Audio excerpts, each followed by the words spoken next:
भारत कहाँ की सोच रखता है और बांग्लादेश कहाँ की, आप इस वीडियो में अच्छे से समझ जाएंगे। कल आपको याद ही होगा जहाँ चीन का डीप सीक पूरे अमेरिका को हिला चुका था।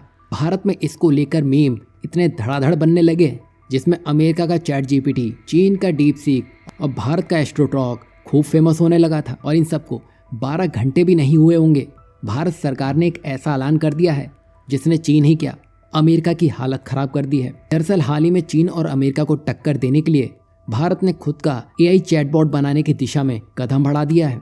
बता दें कि केंद्र सरकार ने ऐलान कर दिया है कि वो खुद का एआई फाउंडेशन मॉडल बनाएगी जो चैट जीपीटी, जेमिनी और डीप सीक जैसा होगा। यही नहीं, भारत सरकार इस मॉडल को साल के भीतर ही लॉन्च करने की बात कह रही है और केंद्र मंत्री ने यह भी बताया कि इसे 6 से 8 महीनों के अंदर तैयार कर लिया जाएगा। आपको बता दें कि ये ज़रूरी भी था, क्योंकि चीन का डीप सीक उन मुद्दों का सही से जवाब नहीं दे रहा है जिसको वो देश हित में सबसे ऊपर रखता है, जैसे कि ताइवान, तिब्बत, अरुणाचल प्रदेश, कश्मीर। आप खुद सर्च करके देखेंगे तो आपको इनके जवाब भटके हुए ही मिलेंगे। वहीं आप अमेरिका के चैट जीपीटी को भी देखेंगे तो वो भी अपने इंटरेस्ट के हिसाब से जवाब देता है। मतलब आपको जानकारी उस देश के आधार पर मिलेगी जो उस देश की सोच है, भले ही बाकी दुनिया के विचार उससे कहीं मेल ना खाते हों। लेकिन भारत का उद्देश्य एक ऐसा एआई प्लेटफॉर्म तैयार करना है जो पूरी तरह से निष्पक्ष यानी कि बायस फ्री हो और भारतीय संदर्भ के साथ ही साथ वैश्विक जरूरतों को भी पूरा कर सके। यही नहीं, भारत सरकार अपने एआई मॉडल के विकास के लिए विशाल एआई इंफ्रास्ट्रक्चर स्थापित कर रही है।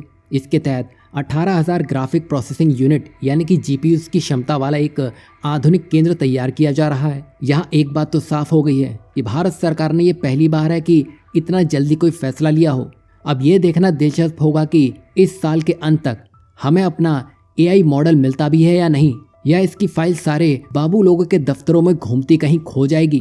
आपको क्या लगता है, भारत सरकार को सिर्फ एक मीम ने जगा दिया होगा या इसकी तैयारी पहले से ही की जा रही थी? जहां भारत अपने जीपीएस यानी कि नाविक और अपने एआई मॉडल को उतारने में लगा है, तो वहीं बांग्लादेश अभी भी वहीं है और ऐसा लगता है कि वो और नीचे गिरने वाला है, क्योंकि अब बांग्लादेश के बीजीबी चीफ ने भी भारत को धमकी दे दी है और कहा है कि हम अनुचित संधियों पर समझौता नहीं करेंगे।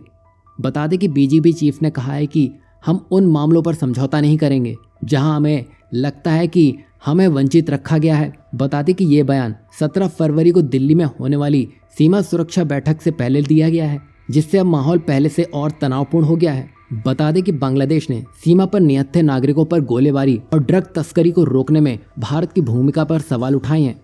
इसके अलावा उन्होंने जल बंटवारे के समझौते और इंडस्ट्रियल वेस्ट के मुद्दे पर भी भारत को जिम्मेदार ठहराया है। जहां ये सब चल रहा है, वहीं भारत से चल रही तनातनी के बीच बांग्लादेश की विपक्षी पार्टी यानी कि बांग्लादेश नेशनलिस्ट पार्टी यानी कि बीएनपी ने अडानी समूह के लिए शुभ संकेत दे दिए हैं। बता दें कि बीएनपी के संगठन सचिव और पूर्व प्रधानमंत्री खालिदा जिया की करीबी ने देश की बढ़ती बिजली मांग को पूरा करने के लिए इंडस्ट्रियल डेवलपमेंट के लिए अडानी ग्रुप द्वारा किए जाने वाले एनर्जी इन्वेस्टमेंट के महत्व को स्वीकार किया है। मतलब यहाँ एक तरफ मोहम्मद यूनिस अडानी के सारे समझौते रद्द करने की बात कह रहे हैं, तो दूसरी तरफ बीएनपी अडानी को साथ लेने का मन बना चुकी है। मतलब यहाँ भारत के पड़ोस में इतनी जल्दी शांति और स्थिरता तो आने से ही देखना यह है कि भारत बीजेपी के चीफ को कैसे जवाब देता है।